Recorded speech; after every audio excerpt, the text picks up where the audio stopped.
So I'll hand it over to Senator Richard Di Natale.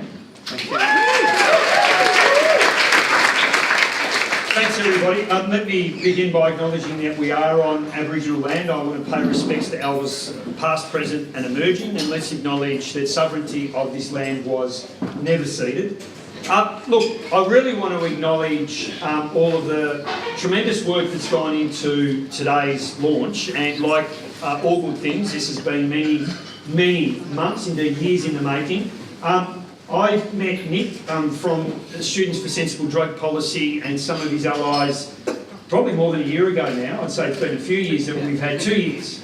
And I said to him then, but I said to him again tonight, while it's important that you've got voices in the Parliament on this issue, we're not going to get the change that we need unless there is a movement from within the community.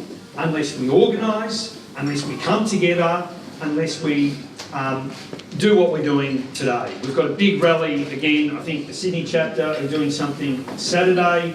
Momentum is growing, and it's so important. While you've got people like myself, like Fiona, other Greens MPs who are champions for drug law reform and for pill testing, we won't get other politicians to take the action that needs to be taken unless you demand it. Unless we organise together and make our voices heard inside the Parliament and outside the Parliament. And that's why I want to thank all of you for coming today and being part of this. It is historic.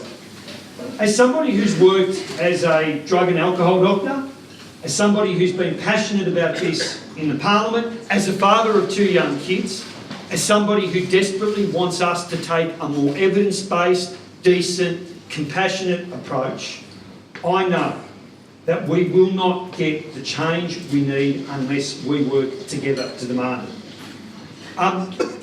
From the perspective of somebody who's been fighting for this for years, people say, oh well, you know, why don't people stop using drugs and the problem will be done and dusted? Well, how about you come into the 21st century? How about you acknowledge reality? How about you acknowledge that humans have taken drugs that affect the way they experience the world from the moment we became humans. It's part of the human experience. It always has been and it always will be. So the question for us as policymakers is, are we going to continue with this tired rhetoric that belongs in another century, that's never worked, by the way, or are we going to accept the reality that people will continue to make this choice, and our responsibility as policymakers is whether they should have to pay for their lives for making a choice that people have been made since the moment we became humans. That's why I'm here. I'm here because I know that as policymakers, we have the tools to make sure that the choices that people make are safer choices. That parents don't have to go to the funerals of their children. That as a parent, I know that if my kid decides they're going to take an illicit substance, that they're going to be offered the opportunity to test what they're taking and to make sure that what they're taking won't kill them. That's why I'm here. I'm here because I believe that it's the only decent, compassionate and sensible approach to an issue that we have faced for time immemorial. So as somebody who comes at this as a health professional, as a politician, as a parent, let me say to you that you have our complete and utter support through this campaign. We were there from the start with Students for Sensible Drug Policy, with DanceWize. I want to acknowledge Revolver for hosting us today.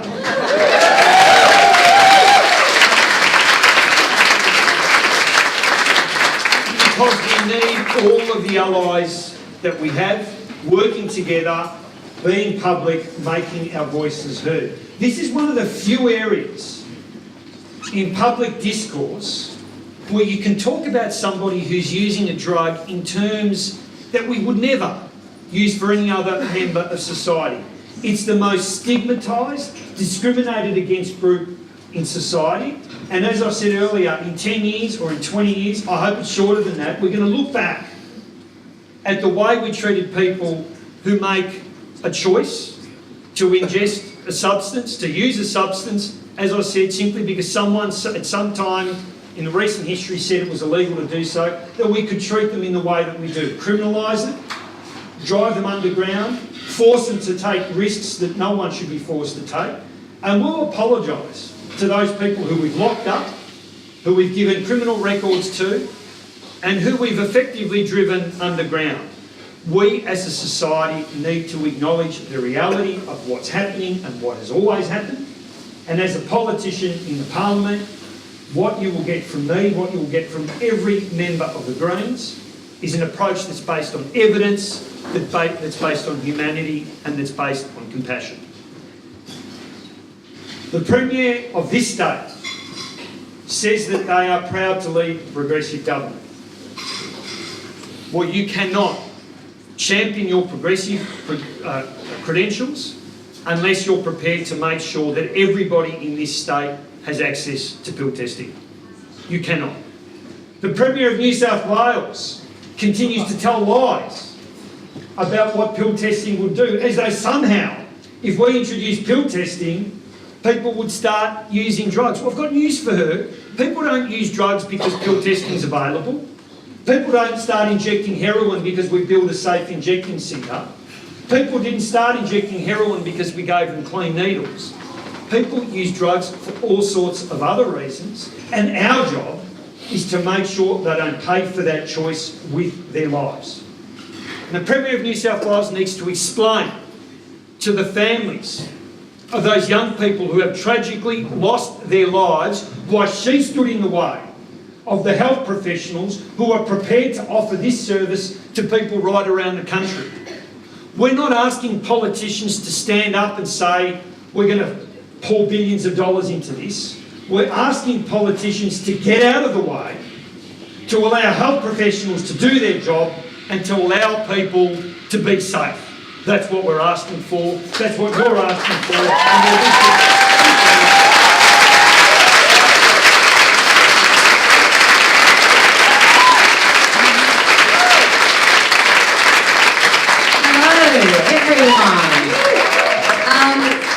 Look, another round of applause, please, for all of you being here, for making that stand, for standing up to be heard. Please, can I hear another round of applause? And also, for Richard, for being so passionate on this issue.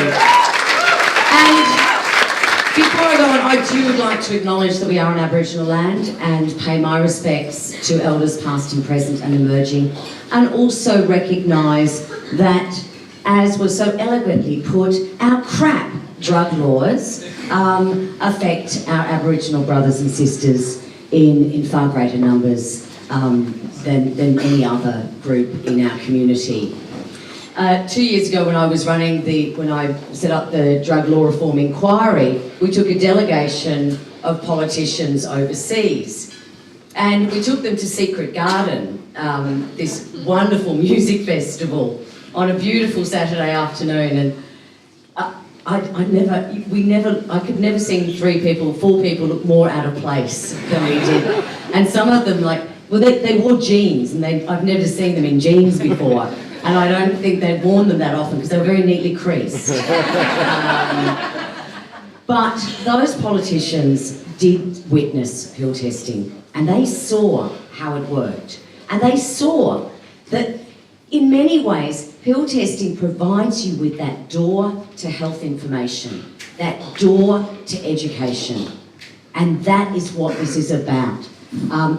The same as, in the 1980s when I was volunteering on a mobile bus handing out needles and syringes, it enabled us to talk about safer drug use.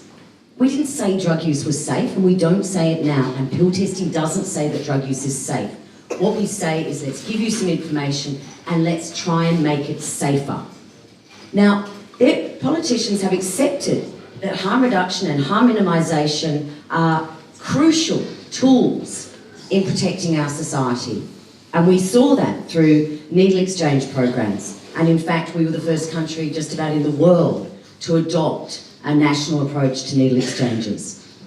We saw that eventually with the Supervised Injecting Centre in Richmond.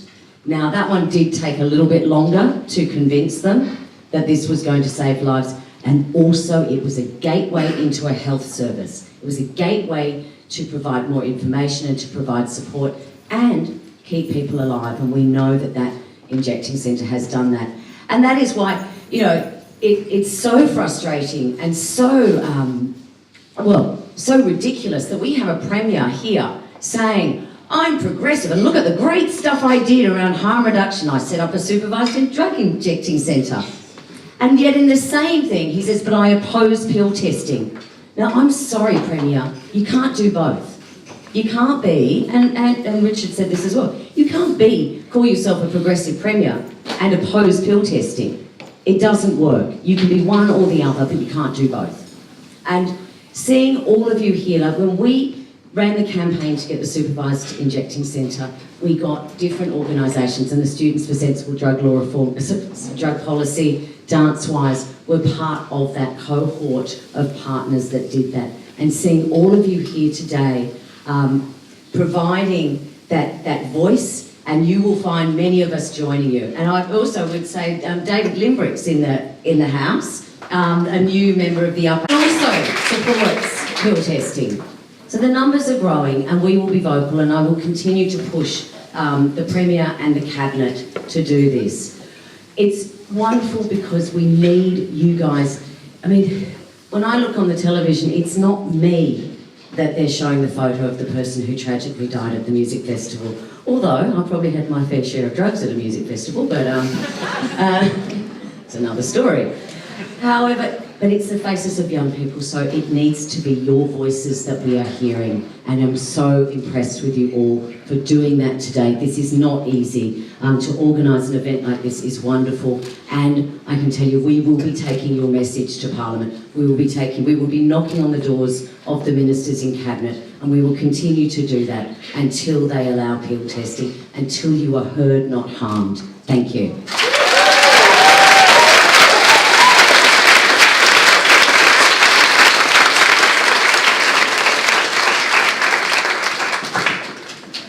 Pretty cool. Really? Yeah, really? So this is exciting. The energy in this space is palpable. It's really exciting to have a moment where we do get to celebrate how the people in this room and the extended networks that we represent, we are providing a united front. We're being reasonable and compassionate. There are very few moments when you're advocating against a highly stigmatized issue like providing non-discriminatory health information for people who use drugs.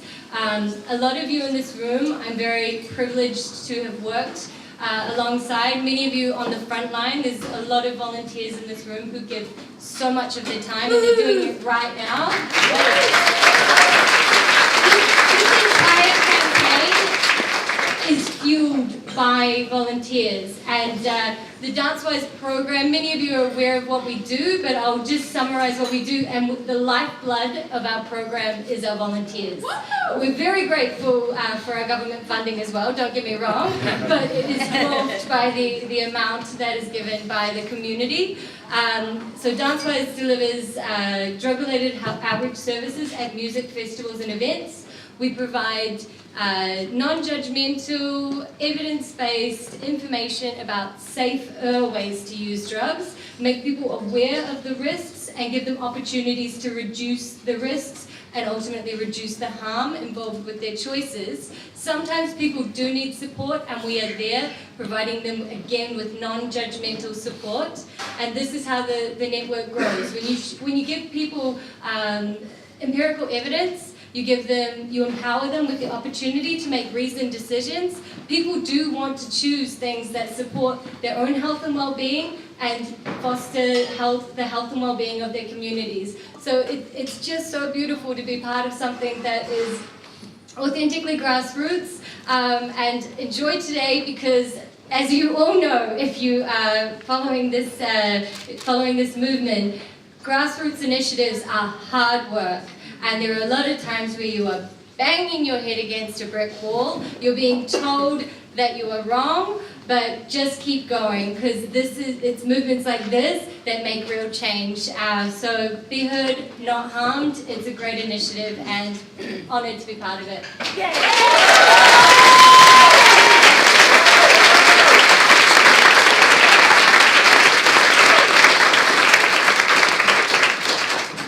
All right, thank you everyone for being here. I actually want to pause and actually say that really, really seriously. Thank you for being here, especially to everyone in yellow for all your help, and everyone who's, I guess, taken the time to really realise that this is something that you need to show up for, and something that you can show up for, and that's what I'm going to talk a bit more about. But first of all, round of applause for all you all.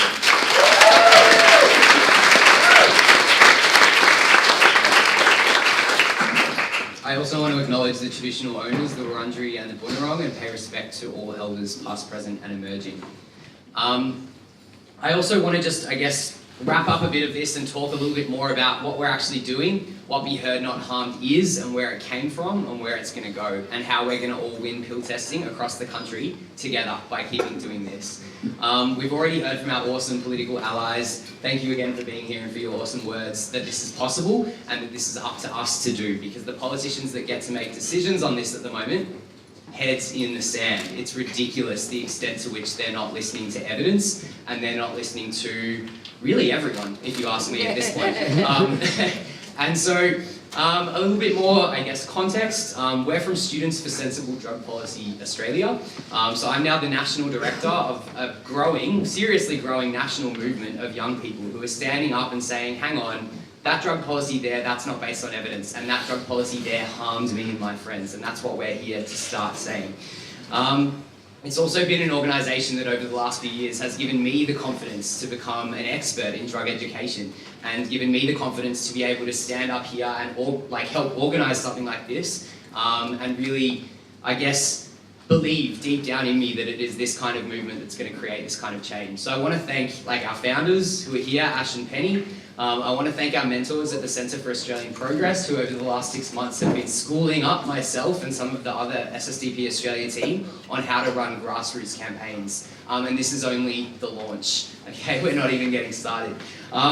So a bit more stuff around where Be Heard Not Harmed came from, where the idea came from. We, like I said before, we watch the news, we turn it on and we see stuff that breaks our hearts. If you're a young person who uses drugs or doesn't use drugs, you have someone in your circle who uses drugs. You have probably more than likely have someone in your circle who attends events or festivals. And in this, we're one community. No matter what music you listen to, no matter what festival you attend or whether you attend them, we're under 30, we don't have a voice in this debate, and that needs to change. And that is going to be the thing that makes this change happen. And here's my proof, I guess. This all started this season. It's a seasonal thing, in September, at DEFCON 1 Music Festival in Sydney. And a special parliamentary session was called by the New South Wales Greens and a few other members of the Progressive Crossbench when Gladys Berejiklian called an expert panel that involved the liquor industry, the police, and someone else who was completely unqualified, I can't even remember. And all evidence was therefore ignored in the reporting that came out on that. But what the progressive members of the crossbench did was call a special parliamentary session and get everyone together in this space to talk about where to from here. So we had academics there, we had representatives from the music festival industry, and I was invited as a representative of young people. That's what SSDP is here to do, is represent young people speaking out in this debate. And there's plenty of opportunities for more people to get involved, which I'll talk about in a sec. But that really brought it home for me at that session, where we sat around the table and I listened for a good couple of hours from experts say things that we've heard experts say for years. We had music festival people, to their credit, speak out and say that this is something that needs to happen. But I was the only person there representing young people. I was the only person there representing the people that get talked about in the media, as Fiona said, the people whose photos come up that look like us, that look young, and that look like they wanted to go out and have a good time with their friends, and instead they died. I also think we should just pause and pay respect to them and to their families, to be honest. that parliamentary session ended on me saying this, essentially.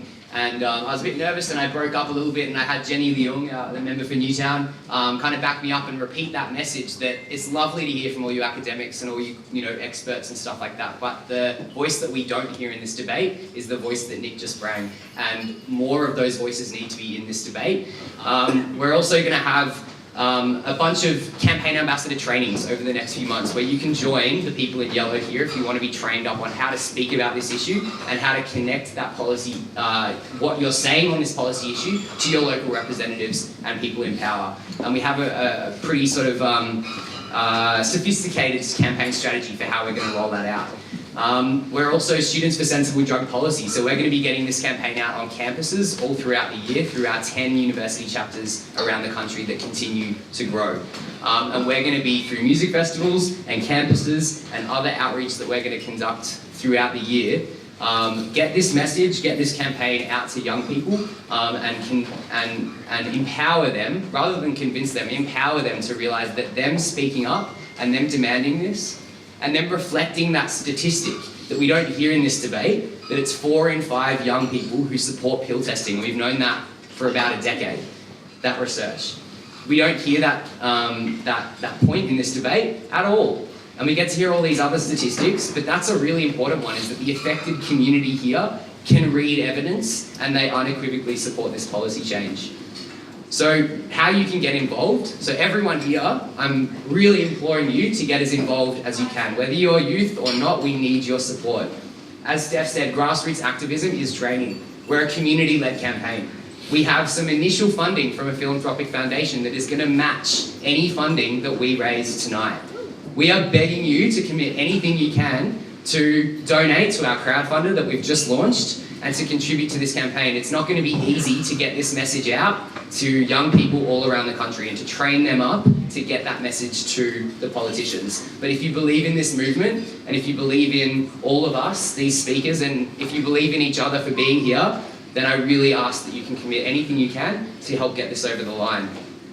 Please also sign the petition, and you can head to our website. We've got a bunch of stuff on there that can school you up on how to talk about this issue. And by signing our petition, you'll also be kept in the loop of all the events that are going to be occurring around the country throughout this year, throughout the rest of the festival season, until we've convinced every state government in this country, starting with Victoria and New South Wales, that this is a policy change that we expect. And then until we see it, young people are going to keep losing faith in their elected representatives because they're not listening to us and they're not listening to the evidence. So I really think we can do it all together. I think we've shown that by everyone coming here and adding your presence to it. And if you can keep adding your support, spread the word, share it on social media, donate, sign the petition, and let's be heard, not harmed. Thank you.